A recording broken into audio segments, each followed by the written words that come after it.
All right. So, uh, for the record, I'm telling that this is uh, Essentials of Business Statistics by Anderson, Sweeney, Williams, Cam, Cochran by Cengage Learning, and the slides are prepared by John Locke's St. Edward's University. These are slides, PowerPoint presentations for each of the chapters of the book, uh, which is additional supplementary teaching material for faculties, and I'm using these for our classes, for our course, Introduction to Statistics. And what we have been doing in this particular topic is we were trying to see summarize the data using tabular and graphical displays, and we were talking about different combinations and permutations that we discussed. We discussed tabular displays for one categorical variable, uh, tabular displays for one quantitative variable. Similarly, for graphical display, we talked about one categorical and one uh, continuous variable and the tabular display.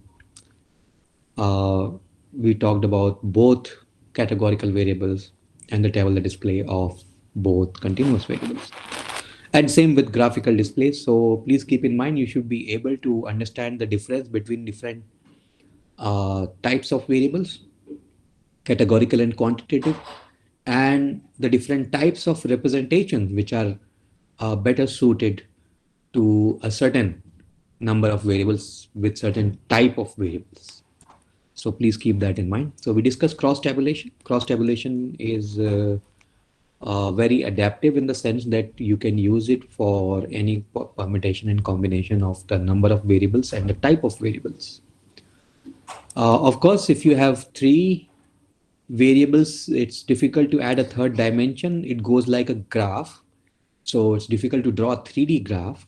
Similarly, it is difficult to make a three-dimensional table, right? Because our paper is two-dimensional, we can have a length and a breadth. We cannot give a height to our uh, plane or paper on which we are drawing a table or we are making a table, right? So that's the problem. Uh, then we discussed this example. We discussed it using two categorical variables, the cross tabulation of two categorical variables. You can think of, and you can find it in the book also, the examples regarding one categorical, one quantitative, and two quantitative variables. We discussed about scatter diagram last time, that the scatter diagram is the graphical presentation of relationship between two quantitative variables. So what is worth understanding here is that we are talk when we go for a scatter diagram, there have to be uh, two variables, two variables, and they must be quantitative, right? Then we discussed about the trend line. So this is the scatter diagram. It shows positive relationship because the line is rising. Now, what is a line? What is this trend line all about? How did we get it? We would know it in regression chapter, which we will be studying. But for now, you can understand that this line is a straight line which passes through the points in the scatter, such that it is as close as possible to all the points. So there can be no other line which is closer to the point than this one. So that line, that unique line, is the trend line, or sometimes called the regression line. So if we see the pattern like this, that if you fit a line and it is upwards, then we conclude that there is positive relationship between x and y, which means that if x rises, y rises. If y rises, x rises. If x falls, y falls. If y falls, x falls. So both move in same direction. And when it is downward, we conclude that the relationship is negative, which means that if x rises, y falls. If y rises, x falls. And they both move in opposite directions. We can have a situation when there is no apparent relationship. You can see a horizontal line in that case, which means that if x rises, y does not change. X rises, y does not change. X falls, y does not change. Right? So y is not changing. So when one of the variables is constant, it means that there is no relationship, because we need to have some movement in both the variables to say something about the relationship between the two variables. Uh, Another thing which we discussed from the trend line is that how close the points are to the line. Or let us not visualize the line, even if we just have a look at the scatter diagram and we find that that the dots are not going up or down, but they are just spread in a certain area which seems to be circular. We would conclude that there is no the relationship is not that much strong, and that's the degree of relationship. The degree of relationship is high when the points are close to each other, right? And when points are scattered all over the place, we conclude that the degree of relationship is weak. So there is weak relationship or no relationship between the variables. Then we discuss this example where football team example in which we have number of interceptions and number of points scored.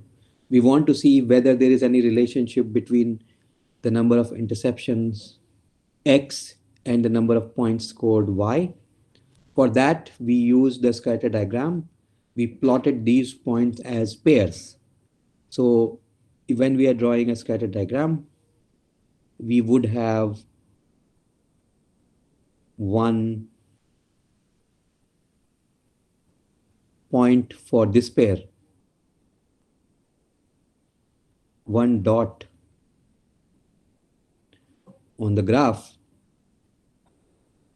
for one pair. So we have 5 pairs, so we have 5 dots, as you can see here. So we have 5 dots, which are basically circles in this diagram.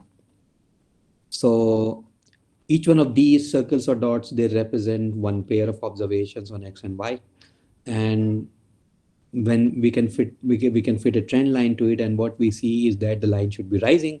So we conclude that there is positive relationship between x and y just by looking at the graph, the scatter diagram, right? Not calculating anything. We are just looking and just fitting a line to the point such that the line is close to the points. It goes through the points, and if we find that the line is has a positive slope, or if the line is rising, we conclude that there is positive relationship between x and y. So we conclude from here that these numbers, if these numbers rise, these numbers will also rise, right? Now here, because there are only 5 pairs of numbers, you can see with your eyes, right? You can see with your eyes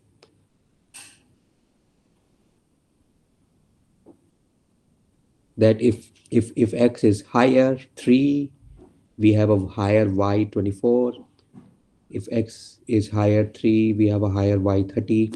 If x is low 1, y is low 14. If x is low 1, y is low 17. If x is in the middle 2, then y is also in the middle 18. Right? So we can see it. So what is the use of scatter diagram when we can see with our eyes that the relationship is positive? Basically, we have 5 observations here, 5 pairs of observations, right? If we have 500 observations, you will not be able to see it.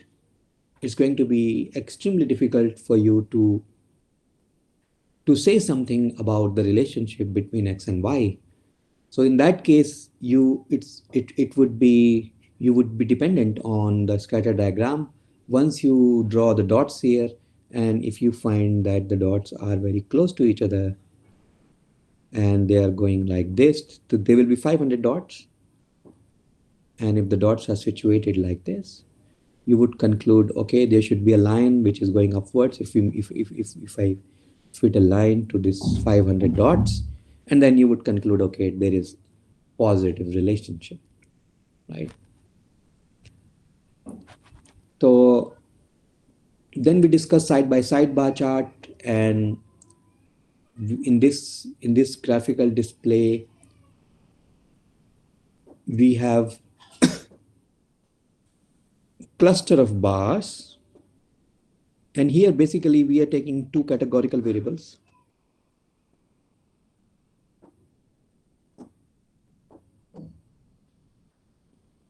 So if you have two categorical variables, side by side bar chart is a good idea. What you have to do is to plot one of the variables on the x-axis, and another variable will also be plotted on the x-axis, but not in the strict sense of the word. So home style is actually on the x-axis. On the y-axis, we have frequency, right? So where is the second variable? The second variable is differentiated on the basis of bars using a color.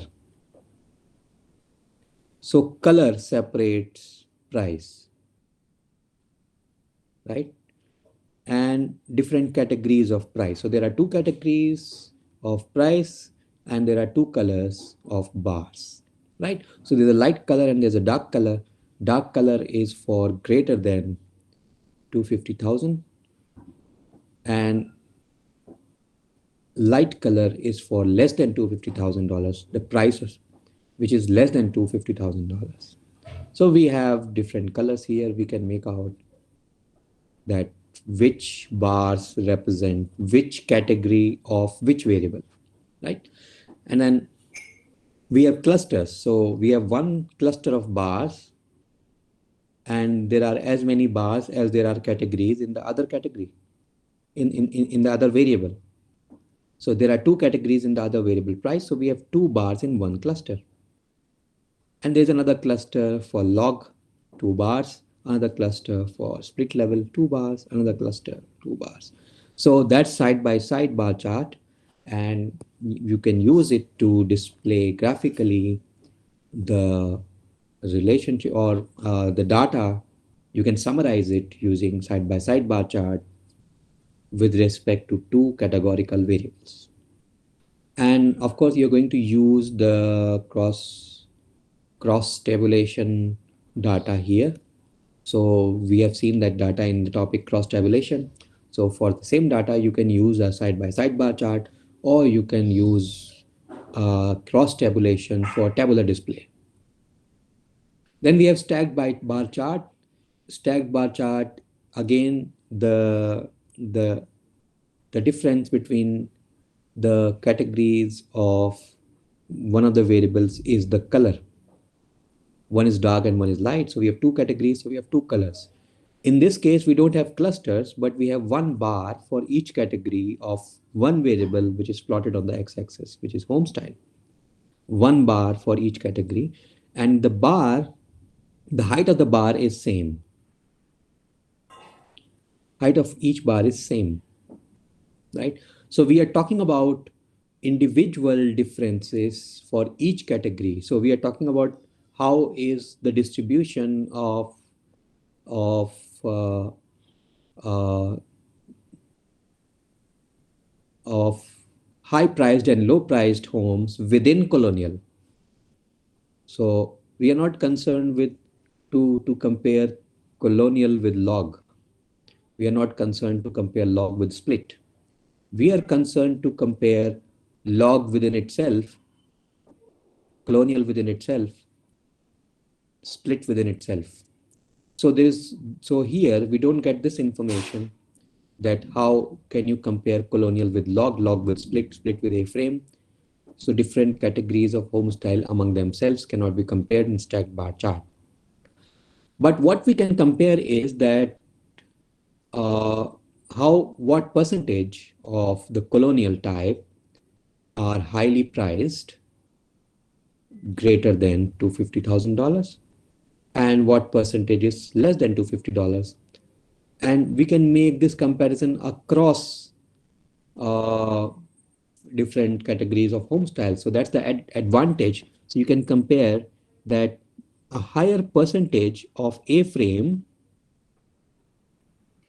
highest percentage of low priced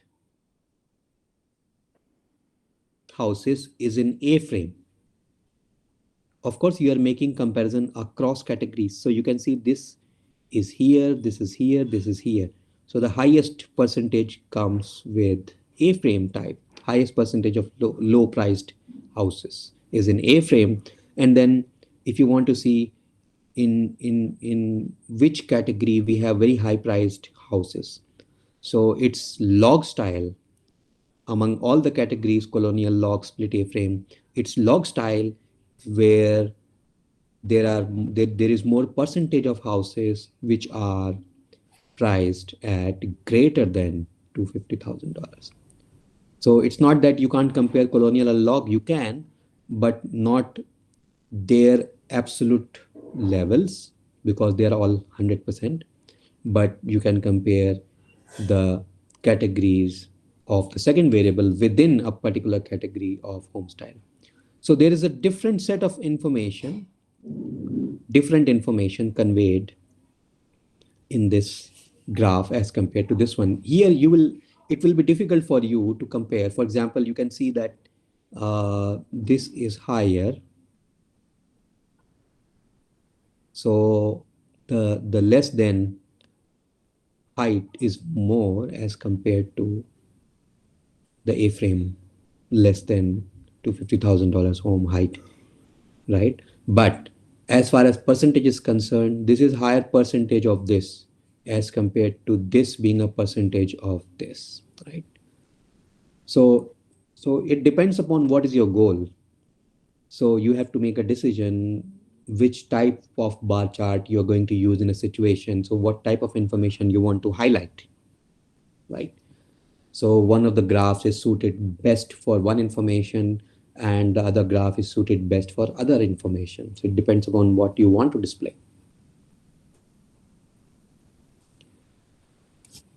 So what are the best practices in creating effective and graphical displays? So basically, data visualization is the use of graphical displays to summarize and present information about a dataset. Our goal is to communicate effectively and clearly the key information about the data. That is our goal. So we should take care of these things when we are drawing our charts or graphical displays, that we should give a clear, concise title. The display should be simple. It should not be complicated. So you can make it complicated with unnecessary information.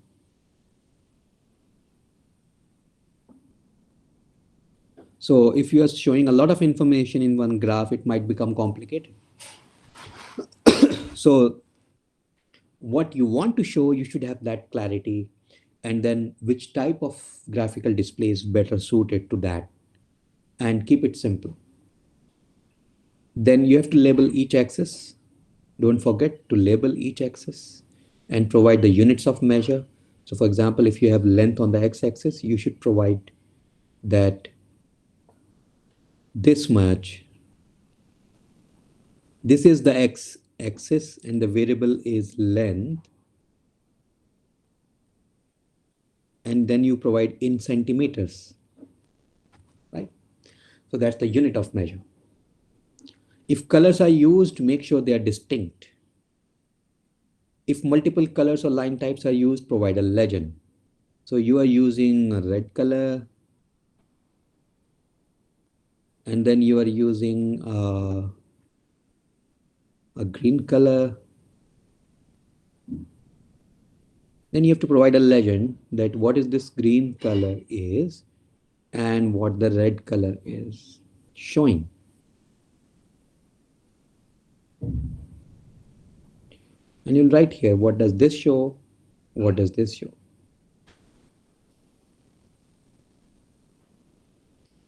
Choosing the type of graphical display. So it's as I said that if you want to make certain comparisons, you have to choose your display intelligently. For example, side by side bar chart is used to compare two variables, uh, at least two variables. So if you have one variable, you can't use side by side bar chart. So two variables, if they are there, we are talking about one and two variables only. So if there are two variables, use this. Stacked bar chart is used to compare relative frequency or percent frequency, not the frequency, right? If you want to compare relative frequency, then you can use stacked bar chart. If you want to compare percent frequency, you can choose the stacked bar chart. To show frequency, stacked bar chart is not useful, right? What type of graphical display?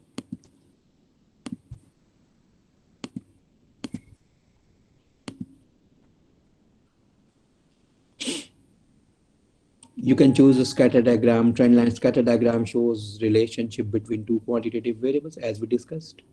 Trend line is an approximation of the relationship between x and y. So we discussed these two in great detail. Then we have something called data dashboards. Data dashboard is the presentation of key performance indicators. Data dashboards provide timely summary information, which is easy to read, that's important, understandable, interpretable. Uh, when you're making a dashboard, minimize the need for scrolling. So you have to put everything in one screen, put everything, make stacks like this, and put one information here, another here, one, all the information on one screen. Avoid unnecessary use of color or 3D displays. If it is not required, don't use them. Use borders between charts. So there is a border and every chart is inside that border, and then there should be clarity of what is there. So this is an example of a data dashboard. You can see a lot of information here, lot of different types of charts and a lot of different types of colors being used. Wherever color is used, there is a legend also. Everything is clear in the sense that we have a x-axis, we have a y-axis labeled properly, and there's no need to roll or scroll through the screen. Everything is there in one box, right? So that ends our discussion, and this is a summary of what different types of graphical and tabular displays we have discussed. So have a good look at this, right? So let us stop here. If you have any questions, you can ask.